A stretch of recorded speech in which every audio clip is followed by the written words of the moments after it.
Bang Anies dan Caimin itu kurang sreg nih sama IKN. Bang Anies juga menyampaikan bahwa katanya food estate ini tidak berpihak kepada petani.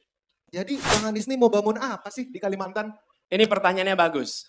Mau bangun apa di Kalimantan? Karena berarti seluruh wilayah Kalimantan yang dijangkau. Bukan hanya satu lokasi di Kalimantan.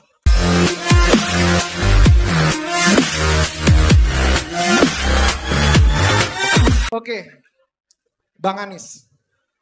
Untuk pertanyaan pertama Bang Anies. Ini kan kebetulan kita di Pontianak Bang Anies, di Kalimantan Barat. Nah, yang lagi hangat di Pulau Kalimantan ini adalah adanya pembangunan IKN. Kita lihat di berita kayaknya Bang Anies dan Caimin itu ada suatu kurang sreg nih sama IKN. Selain itu juga kita tahu di Kalimantan ini ada program food estate nih Bang Anies. Kemarin kita lihat udah ada ini kabarnya ada jagung ditanam di polybag begitu. Dan Bang Anies juga menyampaikan bahwa katanya food estate ini tidak berpihak kepada petani. Pertanyaannya Bang Anies, jadi Bang Anies ini mau bangun apa sih di Kalimantan? Boleh? Kita minta Bang Anies jawab dalam waktu 2 menit. Silakan Bang Anies. Ini pertanyaannya bagus. Mau bangun apa di Kalimantan? Karena berarti seluruh wilayah Kalimantan yang dijangkau. Bukan hanya satu lokasi di Kalimantan. Oke? Itu bedanya. Karena ketika kita bicara dua hal itu, IKN satu lokasi di Kalimantan. Pertanyaan, masyarakat Kalimantan Barat dapat apa? Jangankan masyarakat Kalimantan Barat, masyarakat Kalimantan Timur dapat apa? Oke? Sementara kalau kita lihat nih, saya sampai punya catatan. Apa yang mendasar? Saya ingin berikan perbedaan.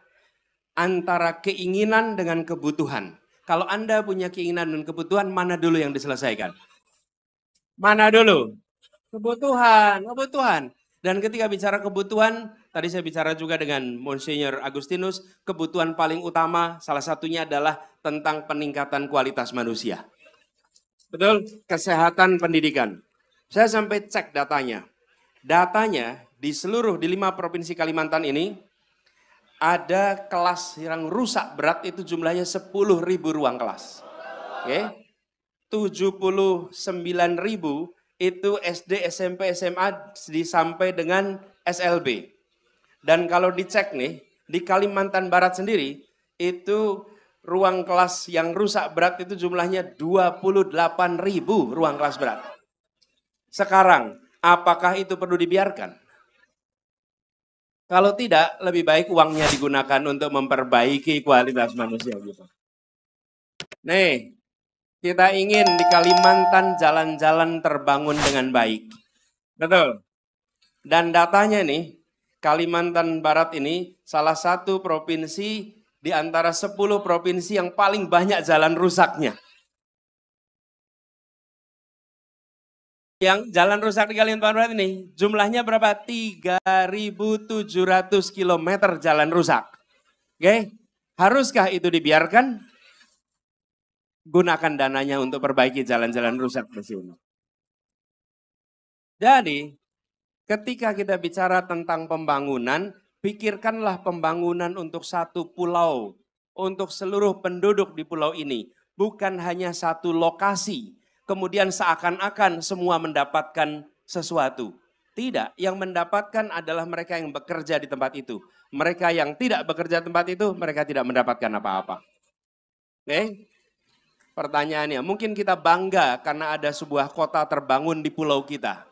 Akankah kebanggaan itu mengubah nasib kita? Bereskan kebutuhan dasar, bereskan hal-hal yang memang fundamental, dari situ Kalimantan akan maju, rakyatnya akan sejahtera. Oh, saya belum jawab food estate. Waktunya sudah habis.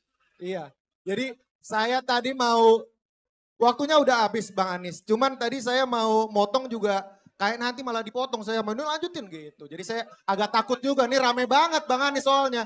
Pontianak emang keren banget Bang Anies. Tepuk tangan dulu dong. Saya jawab singkat aja soal food estate ini. Teman-teman sekalian, kami lebih mendorong bukan food estate tapi jaminan pembelian panen. Atau disebut dengan kontrak farming. Apa itu? Petani menanam, merawat sampai panen, dan kita berkontrak untuk membeli hasil panen mereka selama 5 tahun. Oke. Jadi petani-petani itu ketika menanam tenang. Kenapa? Karena dia tahu nanti harga jualnya dan ada ambang bawah dan ambang atas batasnya. Dan itulah yang disebut sebagai kontrak farming. Kalau kita gunakan seperti food estate, apa yang terjadi? Dana itu dialokasikan untuk korporasi, membuka lahan baru, mereka menanam baru, dan apa yang terjadi? Petani kita yang sudah bergenerasi tidak mendapatkan faedahnya, tidak dapat manfaat. Plus potensi kerusakan lingkungannya besar. Karena itulah kita merasa ini adalah kebijakan yang tidak berpihak pada rakyat kebanyakan. Itu yang harus digeser. Makasih. Baik, terima kasih Bang Anies untuk jawabannya.